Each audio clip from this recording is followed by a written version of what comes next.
आइए, इससे पहले आपने पढ़ा धारा 301 कब्रिस्तान आदि में अत्याचार करना या सबकी अवहेलना करना। 302 में पढ़ा आपने कि किसी की धार्मिक भावनाओं को ठेस पहुंचाने के लिए अंग विक्षेप द्वारा या मुंह से बोल करके उनकी धार्मिक भावनाओं को ठेस पहुंचाना। अब आते हैं अध्याय 17। पूरा का पूरा अध्याय इंपॉर्टेंट है और ये जो सेक्शन अब आ रही है 303, ये पेपर में आएगी और ये कंसेप्ट है।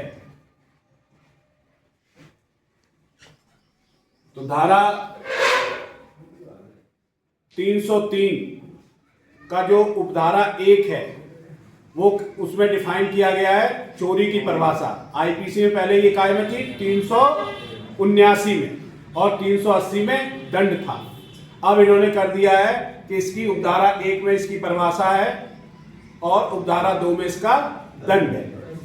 तो हमारी सरल भाषा में समझिए, कोई भी चल संपत्ति उसकी मालिक की मर्जी के बिना बेईमानी से ले लेने की नियत से अगर स्थान परिवर्तन किया जाता है तो मान लिया जाएगा, कहा जाएगा कि उसने चोरी की है।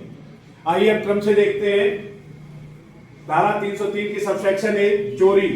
आवश्यक तत्व है जो कोई किसी व्यक्ति के कब्जे में से सम्मति के बिना कोई चल संपत्ति बेईमानी से हटाता है या स्थान परिवर्तन करता है तो कहा जाएगा उसने चोरी की। धारा 303 का सबसेक्शन 2 कहता है चोरी के लिए दंड। तो जो कोई भी चोरी करेगा जो 5 हजार से ज्यादा की होनी चाहिए, जो कोई चोरी करेगा उसे 3 वर्ष तक की सजा या जुर्माना या दोनों से दंडित किया जाएगा।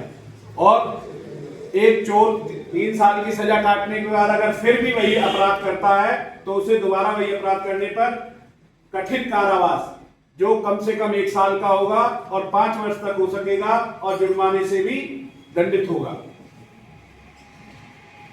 चोरी के उन मामलों में जहां संपत्ति का मूल, जो मैंने पहले बताया, 5,000 से ऊपर होना चाहिए और इसके लिए मूल 5,000 रुपए से कम है और उसने पहली बार दोष सिद्ध किया गया है, पहली बार अपराध किया है, चोरी की गई संपत्ति रिटर्न वापस कर दी हो या संपत्ति को प्रत्यावर्तित करने पर।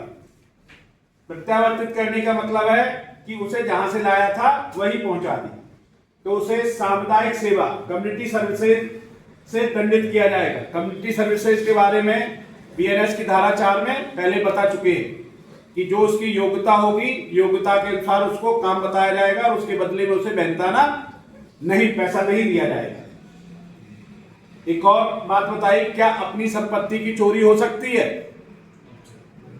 तो हाँ, हो सकती है, लेकिन उसके लिए कंडीशन है, जब आप अपनी संपत्ति किसी और को दे आए हो और फिर उसे बेईमानी की नियत से चुपचाप फिर ले आए बिना उसे बताए। कंडीशन वही वाली लागू होंगी, मालिक की मर्जी के बिना चल संपत्ति है, ले लेने की नियत से बेईमानी से स्थान परिवर्तन कर रहे हैं तो चोरी हो सकती है। अपनी संपत्ति की चोरी, जब संपत्ति को किसी दूसरे के कब्जे में दे दिया जाता है तब वह संपत्ति चोरी का विषय बन सकती है। आगे बढ़ते हैं। झपटमारी, पहले ये था 356 आईपीसी में, चेन स्नैचिंग। तो इसमें ये आप समझ लीजिएगा, इसमें जो पहने हैं, धारण किए, उसके अलावा जो साथ में अपनी चीज ले जा रहे हैं, जैसे मोबाइल है, वो भी इस धारा के अंतर्गत आएगा। जैसे कि इससे पहले आपने 134 बीएनएस में पढ़ा होगा।